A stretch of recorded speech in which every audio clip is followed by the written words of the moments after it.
et bienvenue dans cette nouvelle vidéo. Bonjour. Alors, à mes côtés, Daphné qui est là et on va parler aujourd'hui de comment transmettre la vitalité à ses enfants. Alors ça c'est super important, c'est vraiment un sujet qui te passionne toi depuis très longtemps. Les enfants, les mamans, l'alimentation, comment transmettre tout ça. Ouais. Est-ce que tu peux nous dire un petit peu, parce que pour ceux qui ne te connaissent pas, tu es naturopathe. Ah. Et puis c'est ta passion quoi. Ouais, c'est ça. En fait, j'ai été assistante maternelle avant de devenir naturopathe. Donc je suis allée dans beaucoup de familles parce que j'étais chez les particuliers. Donc moi, j'étais vraiment dans le quotidien de la famille avec les enfants, etc. Et en fait, quand j'ai commencé mon école de naturopathie, j'ai vu tout ce qui n'allait pas.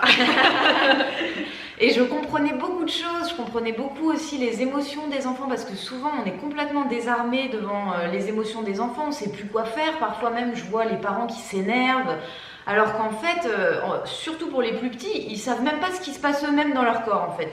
Ils sentent qu'il y a une émotion qui monte, mais ils ne savent pas vraiment pourquoi, ils ne savent pas la gérer. Donc en fait, moi, du moment où j'ai vraiment mis le pied dans la naturopathie et que je continuais à garder des enfants, je me suis dit, je veux vraiment les aider. En fait, c'est le cœur de ma mission, c'est d'aider les parents et les enfants, du coup, à déjà à se revitaliser, parce qu'il y a beaucoup d'enfants de plus en plus qui sont complètement dévitalisés, très fatigués, qui ont déjà des intolérances alimentaires ou des maladies chroniques. Ça commence de plus en plus jeune. C'est pas normal en fait, un enfant il est jeune, il est vital. Ouais, non mais aujourd'hui j'avais lu une étude, ils ont parlé justement que les enfants d'aujourd'hui, ils avaient presque le corps à la naissance de quelqu'un qui avait 30 ans. Ouais. C'est comme si dans leur corps déjà il y avait pas mal de choses qui étaient complètement flinguées, etc.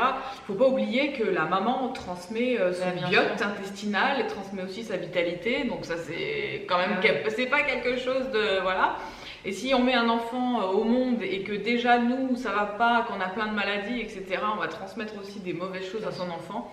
Donc là on va voir comment justement préparer un peu le avant, qu'est-ce qu'il faut faire, qu'est-ce qu'il faut mettre en place quand on a envie de donner la vie, parce que c'est vraiment ça, on va donner la vie, on va pas donner, une personne qui va être déjà dévitalisée quoi, à l'avance, qui arrive sur Terre déjà avec des problèmes, donc ça va pas du tout quoi. Donc il faut faire en sorte que la personne elle arrive sur Terre, que cet enfant il arrive sur Terre avec le plus de chances possible pour être en bonne santé quoi.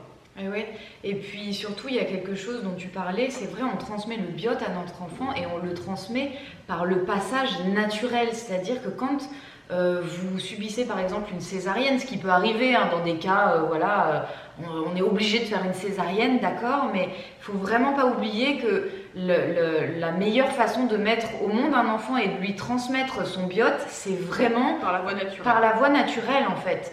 Et ça c'est très important, et en naturopathie on parle beaucoup justement des 9 mois avant en fait, 9 mois avant de vouloir concevoir cet enfant, parce qu'il faut refaire le terrain, se revitaliser, éliminer aussi ce qu'on a éliminé, parce qu'il faut savoir quelque chose, ça on vous l'a déjà dit avec Céline, mais quand vous vous régénérez, vous allez acquérir certaines choses que vous pouvez transmettre à votre enfant. Donc si vous vous revitalisez, votre enfant, eh bien ça aussi, il va pouvoir le récupérer. C'est quelque chose qui est très important. Ah oui, ça de toute façon c'est la base. C'est la base. 9 mois avant, 9 mois de grossesse et puis 9 mois après. 9 mois d'allaitement pour encore continuer à transmettre des bonnes choses. Et l'allaitement aussi c'est hyper important, parce que du coup forcément ce qu'on va manger on va le transmettre à son enfant. Donc il faut faire attention 9 mois avant, préparer, 9 mois pendant la grossesse forcément, parce que ce qu'on va manger, l'enfant va le manger aussi. Et puis 9 mois après, il va falloir donner les bonnes choses à son enfant. Et on va un petit peu apprendre aussi au travers de cette vidéo à comprendre que chaque enfant va être différent aussi, et qu'il faut faire vraiment très attention au tempérament de son enfant. Alors quand il est tout petit, c'est vraiment pas évident, parce que on tâtonne un peu, et puis c'est le goût qui se développe, donc il y a pas mal de choses qui rentrent en considération. Mais déjà à partir du moment où je pense si on reste sur une alimentation brute et non transformée, déjà c'est pas mal. Après au fur et à mesure on verra comment évolue l'enfant et un petit peu son tempérament, sa morphologie, et ça d'ailleurs nous on en parle dans d'autres vidéos, et notamment une formation qu'on a fait toutes les deux sur comment reconnaître les morphotypes. Et ça je pense que on peut reconnaître le morphotype d'un enfant à partir de 5-6 ans, je pense. Moi, on peut commencer à voir. J'ai vu ma fille, par exemple, j'ai pu reconnaître un petit peu son morphotype à partir de 5-6 ans, même si je pense que j'avais déjà des idées, puisque elle n'était pas du tout attirée ni par la viande, ni par le poisson. C'était déjà une végétarienne, donc voilà. Et puis elle était attirée par énormément de choses. Oui, c'est ça, mais ça, on peut le voir, et l'enfant sait reconnaître les aliments qui sont bons pour lui uniquement quand on ne l'a pas fait dévier en lui donnant des aliments transformés.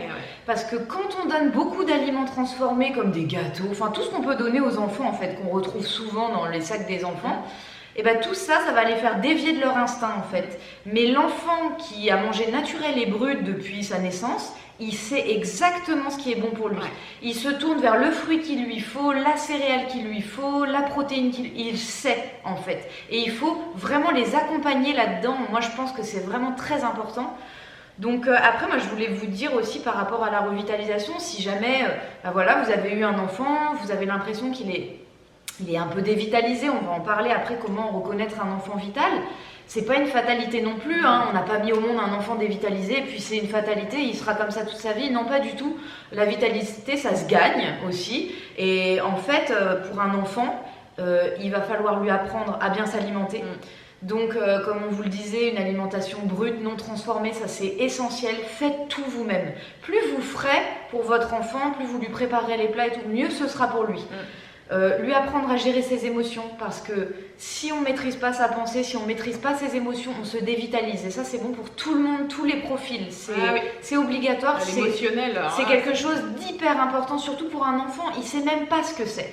En fait, vous pouvez l'aider en fait, à comprendre ses émotions, mais lui, il ne sait pas. Il ne comprend pas, il découvre en fait. Il doit libérer, surtout. C'est ça, il ne faut pas empêcher ses enfants de libérer ses émotions. C'est hyper important. D'ailleurs, on le voit naturellement, les enfants, ils vont se rouler par terre, ils vont crier, etc. Nous, adultes, on ne le fait pas parce qu'aujourd'hui, on va dire, oh là là, qu'est-ce qu'on va penser de moi? C'est vrai qu'on est dans le jugement, donc on n'ose pas. Un enfant, il n'a pas encore conscience de tout ça, donc il va le faire naturellement et il s'en fiche du regard des autres. Au final, il a bien raison parce qu'il sait libérer ses émotions. Nous, aujourd'hui, on ne sait plus le faire.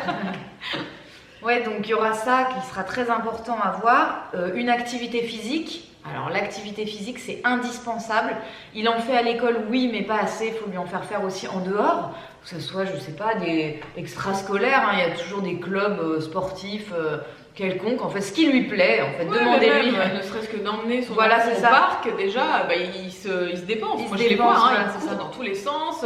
Nous en tant qu'adultes quand on les regarde faire on se dit non mais moi si je fais la moitié de ce qu'il fait je suis fatiguée. C'est ça. Donc vraiment une activité sportive et le contact avec la nature. Ça, c'est hyper important parce que bon, pour ceux qui habitent près de la nature, c'est bien. Souvent en ville, les enfants sont totalement dévitalisés parce que déjà, il y a de la pollution. Il y a de la pollution aussi électronique. Il y a la pollution de l'alimentation. Il y a tous les bruits, l'agitation de la ville et ils se rechargent jamais auprès des contacts naturels, en fait, de contact de la nature. Donc partez un week-end avec vos enfants, allez à la mer ou faites une balade dans la forêt, la montagne, même dans les villes autour en général il y a des bois ou une forêt quelque part, mais vraiment qui soient en contact avec la nature, qui comprennent les cycles de la nature, expliquez-lui les saisons, expliquez-lui comment les fleurs poussent, mais vraiment qu'il y ait un lien en fait, qu'il ne soit pas coupé de la nature, c'est très important. Ils vont pouvoir trouver, et surtout selon les profils comme disait Céline tout à l'heure, il y a des profils qui clairement, ça ne sera pas l'alimentation qui vont les revitaliser, ça sera le soleil, la nature, la mer, voilà, tous les éléments, on va dire, naturels. Donc ça, ne l'oubliez surtout pas. Et on vous disait comment reconnaître aussi, ce qui est important, c'est de savoir si son enfant il est vital. Est-ce que mon enfant il est vital ou pas? Parce que bon, parfois il court partout, mais enfin il a des cernes jusque-là, il a mal au ventre. C'est pas l'hyperactivité qui va faire qu'un enfant il est vital. Pas du tout, au contraire. Souvent l'hyperactivité c'est un manque de vitalité et du coup le corps il essaye quand même de trouver des moyens pour être... non, c'est pas de la vitalité naturelle on va dire, ça c'est de la fausse vitalité. C'est ça, et puis... c'est de l'énervement en fait. Et puis ça vient souvent de l'alimentation. Clairement trop de sucre, on donne tellement de sucre aux enfants. Moi je vois pendant toutes mes années où je faisais des gardes, c'était des enfants qui mangeaient au petit déjeuner, ils mangeaient à la récréation, mais il faut voir ce qu'ils mangent, c'est surtout des mauvais sucres. On mange à la cantine, on mange au goûter, après il y a des anniversaires avec les copains, on remange du sucre, le soir on en remange, avant de se coucher on mange un bonbon. Enfin les enfants ils mangent 10 fois par jour, toujours plein de sucre raffiné, ça va pas du tout. Ça ne va plus, ils vont manger sucré, plus ils vont être fatigués. C'est pas compliqué. Donc il faut faire très attention. Alors on n'a pas dit qu'il fallait pas qu'il mange de sucre, hein, parce qu'un enfant il a besoin de glucides pour avoir de l'énergie, pour grandir, etc. Ah, mais il lui faut des bons glucides. Voilà, c'est ça. Il se dépense énormément.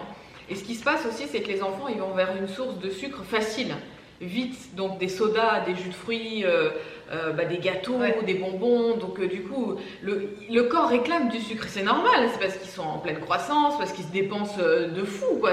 Ils ont énormément besoin de glucides à cette époque-là de leur vie, mais il faut les emmener vers des bons choix de glucides. C'est-à-dire qu'en gros, pas qu'il faut les gaver, mais voilà, il faut leur donner des patates douces, des lentilles, des pois chiches, des bonnes céréales, par exemple des flocons d'avoine, mais pas tous ces trucs hyper sucrés du matin, des bons muesli, avec des fruits secs, avec des oléagineux. Donc il faut vraiment aller vers ce genre de repas, de glucides, vers des bons glucides, et pas vers des choses qui vont leur perturber leur glycémie, avec des IG super hauts, et après ils vont tomber dans ce cercle déjà très petit, d'avoir tout le temps faim en fait, parce que voilà, ils vont manger un gâteau et puis une heure après la glycémie elle réclame encore un autre gâteau, mais ça c'est tout à fait normal, c'est n'importe qui et comme ça, hein, nous on voit bien, hein, en tant qu'adulte on est passé par ces phases-là. Moi aussi en tant qu'enfant, voilà, j'avais besoin de mon paquet de bonbons, mon paquet de gâteaux, mais fallait que je mange le paquet entier, quoi. Et d'ailleurs on voit souvent, hein, moi qui donnais beaucoup les goûters aux enfants, on leur donne un gâteau, c'est rare que ça suffise, ils demandent toujours d'autres gâteaux après, etc. S'il y a un truc à changer déjà, c'est le goûter. Et ne vous dites surtout pas, oui mais moi mon enfant il est habitué à manger des gâteaux, donc si je lui donne des fruits, ça marchera pas. Non, moi je vois Céline, elle fait des glaces aux fruits rouges à sa fille avec des petites amandes grillées dessus. Ah non mais, mais franchement, mais n'importe quel enfant trouverait ça super bon. Donc c'est pas parce que c'est sain que c'est pas gourmand. Non, mais il faut trouver des alternatives à ce que les enfants aiment aujourd'hui, c'est-à-dire ne pas les priver de leur plaisir, parce que c'est quand même important. Voilà, ma fille elle aime les glaces et tout, donc j'ai trouvé une alternative pour lui faire des glaces saines à base de fruits frais que je mets au congélateur et que je mixe et ça fait une glace. Et de la même façon, elle aime tel et tel type de gâteau, ok, ben moi je vais les faire moi, avec du sucre de coco, avec de l'huile de coco, avec des farines sans gluten, avec des farines d'amande, avec des farines de châtaigne, je sais, voilà. Et puis dedans il y aura des sucres bien sûr, mais il y aura des sucres à IG bas, il n'y aura pas des sucres qui vont les perturber. Et puis en général ces gâteaux-là, bizarrement, ils en mangent un ou deux et ça leur suffit. Voilà, c'est ça. C'est ça, parce qu'il y a tellement de gras, de sucre, de sel, de mauvais glucides. Oui, les additifs, conservateurs. Il y a tellement de choses qui sont faites pour qu'on tombe dans le paquet que c'est normal que vos enfants en fait ils soient déréglés. Et en plus souvent on entend oui mon enfant il suit pas à l'école, ou alors mon enfant il court dans tous les sens. Tout ça, c'est l'alimentation. En fait, il y a tellement de choses. En fait, si vous redonnez une alimentation naturelle à vos enfants, ils vont se transformer. Mais ça, c'est sûr, c'est clair. Hein. Il y a pas moi, tous les enfants à qui j'ai conseillé des choses, et même des petits problèmes comme la constipation, des choses, enfin voilà, parfois c'est un détail qu'il faut changer, un goûter, un repas, une collation, on le change, et ça y est, tout bascule, tout rentre dans l'ordre. Pour un enfant, c'est beaucoup plus simple que pour un adulte. Parce que l'adulte, il a mis des années à détériorer sa santé. Alors que l'enfant, il est tout neuf, tout jeune. Voilà, il a encore de l'énergie. Même l'enfant qui n'est pas très vital, il a encore l'énergie.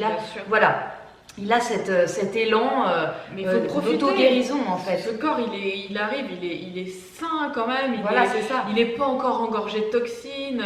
Un enfant, il a plus de facilité, on va dire, qu'un adulte qui a mangé pendant des années de la malbouffe. Il est encore sain, il est encore brut, il est encore... il faut profiter de ces années-là pour surtout pas leur donner des choses qui vont les encombrer, qui vont les fatiguer, qui vont les auto-intoxiquer, quoi. C'est juste pas possible. Donc il faut faire des repas bien équilibrés, c'est super important, avec de la bonne protéine, des bons glucides, des légumes surtout, quelques fruits, et faire soi-même beaucoup de choses, faire ses gâteaux à 4 heures. Je sais, il y a beaucoup de gens qui vont dire non mais j'ai pas le temps, je travaille et machin. La société de toute façon elle fait en sorte qu'on n'y arrive pas, pour donner de la merde à ses enfants et pour qu'ils adhèrent en fait à cette société qu'on n'aime pas, personne ne l'aime d'ailleurs. On a un peu du mal à trouver notre place parce que travailler et puis avoir aucun sens dans sa vie comme ça, tous les matins se réveiller et aller à reculons faire ce qu'on fait, non ça va pas, non. Et nous on transmet ça à nos enfants et du coup ça va pas non plus. Et puis eux ils sauront pas pour leurs propres enfants, puis après voilà c'est un cercle vicieux comme ça. Ah bah oui. En fait ce qu'il faut faire de toute façon à partir du moment où on a des enfants, c'est s'organiser et préparer le week-end. Voilà, il y a que ça à faire. Parce que c'est clair que le soir, si on vous demande de rentrer du boulot, préparer une ratatouille ou un gâteau pour le goûter, bon, c'est sûr que vous risquez d'être fatigué. Le week-end, vous prenez 2 heures pour faire un gâteau, je sais pas, une ratatouille, un gros poisson, un poulet, voilà, c'est ça. Au pire, vous congelez.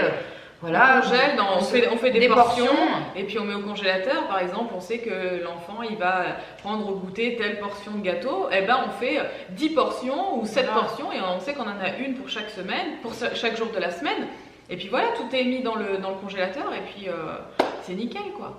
Voilà. Il faut s'organiser. L'organisation c'est la base. Après, pour en revenir à ce qu'on disait, essayer de reconnaître un peu si votre enfant est vital ou pas. Il y a déjà des indicateurs par rapport à la maladie. Si votre enfant il fait des maladies, parce que tous les enfants font des maladies, ça c'est normal, mais si c'est fort et court, en général c'est qu'il y a une bonne vitalité et en général votre enfant il fait des grosses fièvres. Un enfant qui va avoir tendance à avoir des petites fièvres, voire pas de fièvre, et avoir plutôt des pathologies qui vont traîner en fait, qui vont traîner des rhumes, traîner des bronchites, traîner enfin je ne sais quoi comme maladie. En général, c'est qu'il y a peu de vitalité ou alors c'est parce qu'on ne donne pas la bonne nourriture à ce moment-là. Parce qu'il faut faire attention aussi, selon les pathologies, il y a des aliments qu'on va éviter. Alors là, en l'occurrence, le sucre, quand les enfants sont malades, c'est non quoi. C'est non, c'est sûr. Là, il faut vraiment, pour le coup, revenir à une alimentation ultra naturelle, le temps qu'ils se revitalisent, en fait, qu'ils reprennent la forme, quoi, tout simplement. Donc ça, c'est vraiment un indice pour reconnaître la vitalité. Après, si vous voyez que votre enfant, il a des cernes, que, voilà, comme disait Céline, soit des troubles du comportement, il va être hyperactif, soit qu'il va pas suivre à l'école, qu'il va être triste. Voilà, qu'il va être triste ou très colérique ou... En fait, tout peut être un signe que l'enfant va pas très bien. Si votre enfant est tout le temps joyeux, ça se passe bien à l'école, il digère bien, ah oui, aux toilettes, problèmes digestifs aussi. Là, en général, alors soit c'est l'alimentation, soit c'est l'enfant. Le stress aussi. Mais en général, de toute façon, si l'enfant digère mal, il va se dévitaliser. Ça, c'est, obligatoire. Enfant, adulte, voilà, la digestion, c'est la base. Donc vraiment,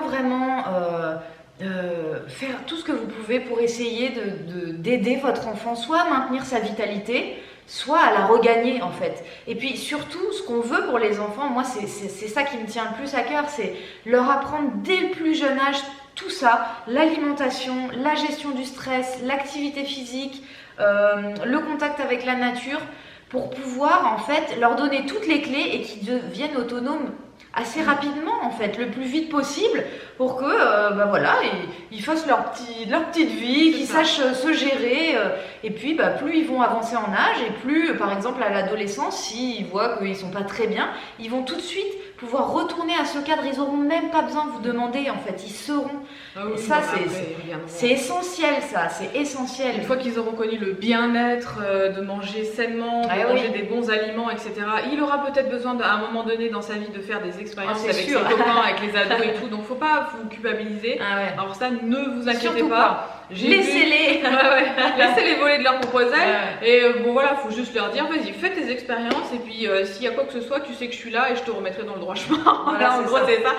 Si t'es malade ou si tu vas pas bien, maman elle est là et puis elle a toutes les solutions naturelles pour t'aider. Puis ils vont le voir tout de suite, ils vont manger, je sais pas moi, un McDo, KFC, voilà.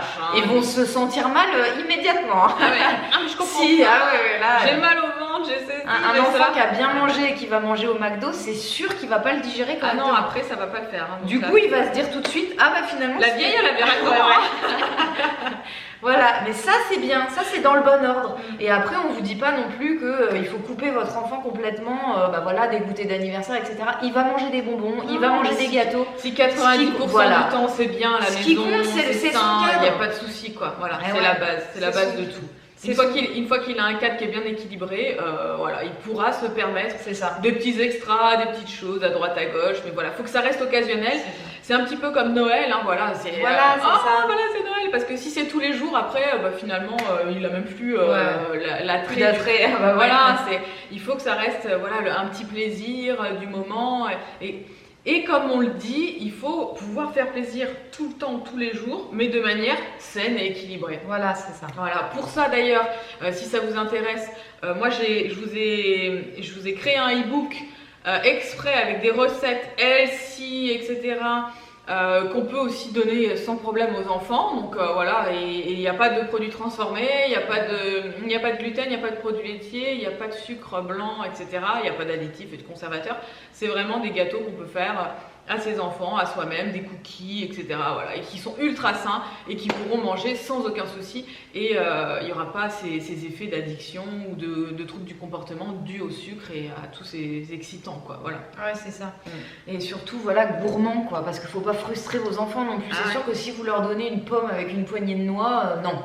En fait, ils risquent, surtout s'ils ont connu les gâteaux, etc., ça risque de les frustrer, quoi. Il y en a certains qui aiment. Hein, c'est-à-dire quand ils sont habitués, au bout d'un moment. Voilà. Ouais, je vois ma fille, elle est habituée depuis toute petite à manger des fruits, des oléagineux comme ça et tout, ça lui pose aucun problème.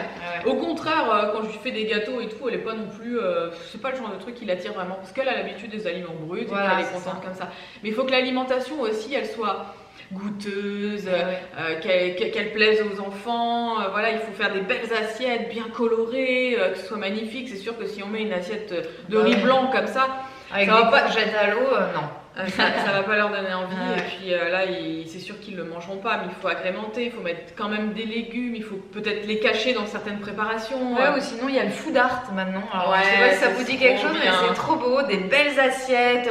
Alors là, c'est vraiment axé pour les enfants. Hein. C'est des belles assiettes où on fait des bonhommes avec des légumes ou des fruits, des animaux. Enfin, regardez, tapez sur food art sur Google, vous allez trouver plein d'idées.